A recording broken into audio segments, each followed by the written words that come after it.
Hello everybody, I'm Rowan6 with Rowan6 Entertainment, and welcome to a new series, a audiobook series of my fanfiction, The Dragon Hero Dovahkiin. The background art for this fanfiction is created by me. If you're interested in me doing art commissions for you, the link to my business Discord is down below. There's also a link to my community Discord, as well as the fanfiction link. Thank you, and enjoy the video. Izuku was running through the halls of UA with Recovery Girl on his back. He was nursing a wound on his head for picking her up without her approval, but once he explained that somebody was in critical condition in the nurse's office, she understood and apologized. Apparently, Lydia brought in somebody who was critically injured. He did not know much about the injuries or the circumstances behind them, but he guessed he would find out soon enough.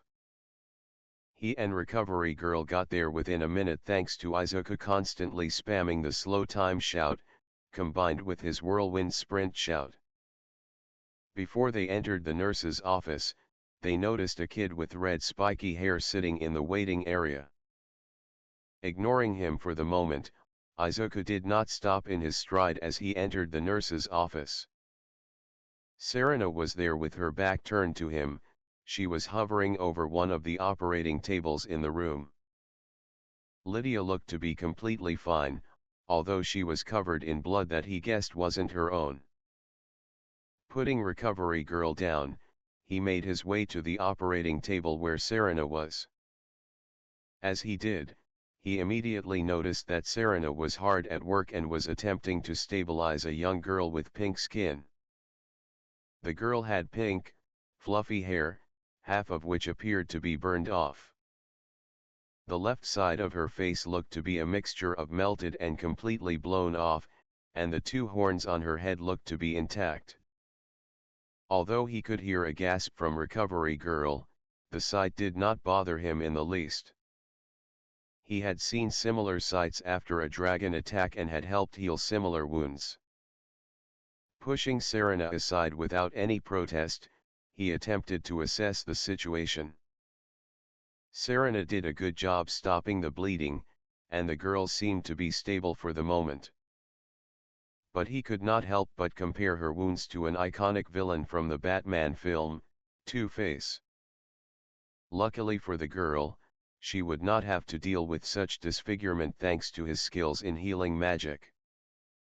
It took a total of 2 hours of non-stop work for Izuku, but he was able to regenerate most of her flesh that was destroyed, leaving only what appears to be a burn scar on that side of her face.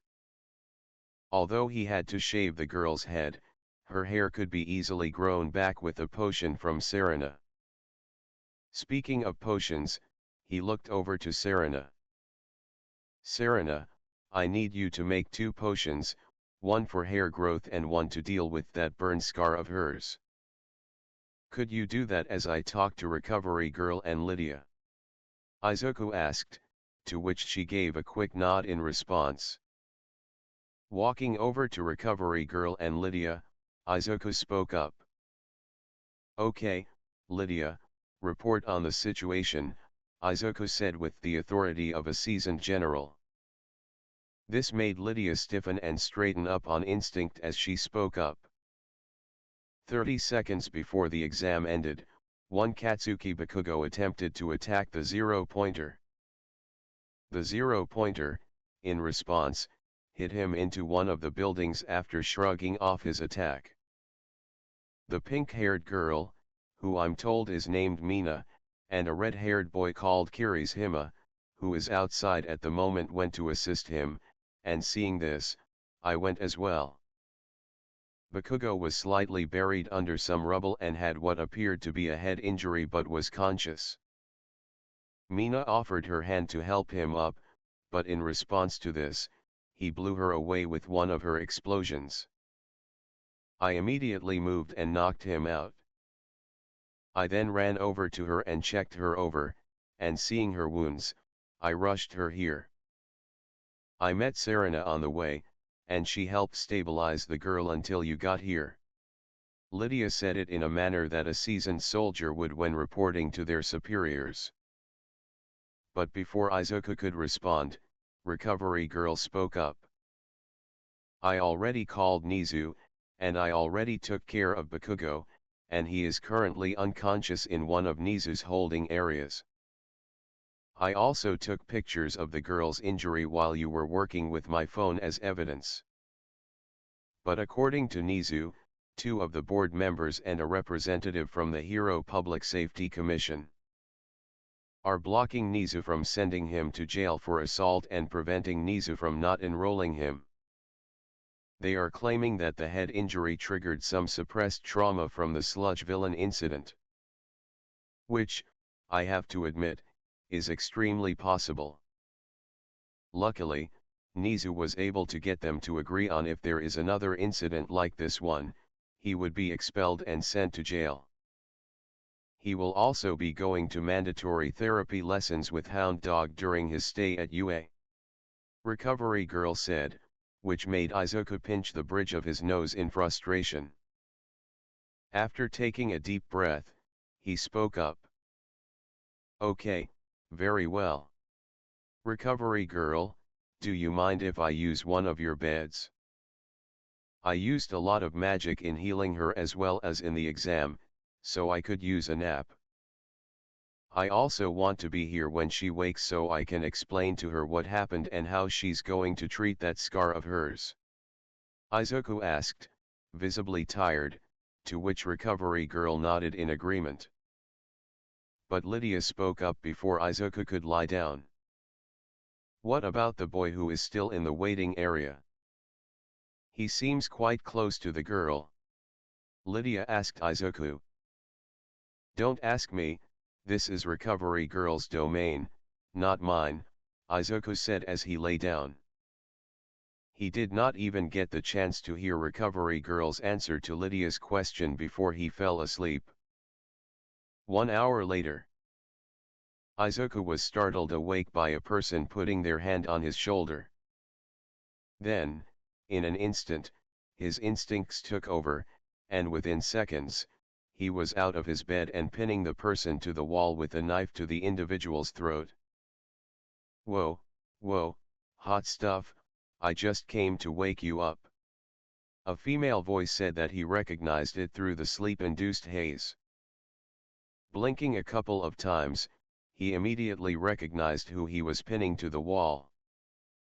Rumi, what are you doing here?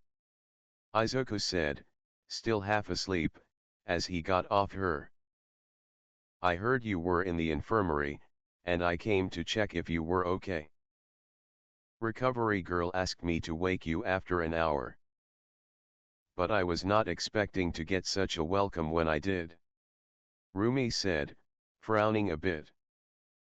Izuku just sighed before responding.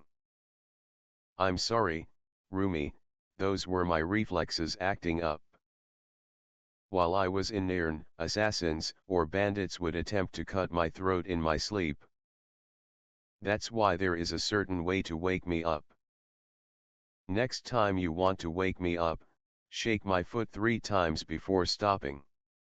Izuku said as he put away his knife, which was hidden in his belt. Assassins, bandits, what are you two talking about? A young, feminine voice asked a question that Izuku did not recognize. Turning around, he could see a shocked, pink-skinned girl sitting up in her bed with an equally shocked, red-haired boy sitting right next to her. The girl looked like she was previously crying, and the redhead boy looked to be consoling her. Groaning, he looked over and saw the 2 concoctions that Serena had made for the young girl sitting on the counter close to the bed. Picking them up, he walked over to the 2 and sat down on the chair next to the red-haired boy, with Rumi trailing right behind him. Okay, long story short, I got ice-skied due to a quirk accident. And I made a lot of enemies over there because I wasn't afraid to do the right thing. If you want to learn more about it, I wrote a book about my adventures, it's called The Tales of the Dragonborn. Look it up after our meeting is done here.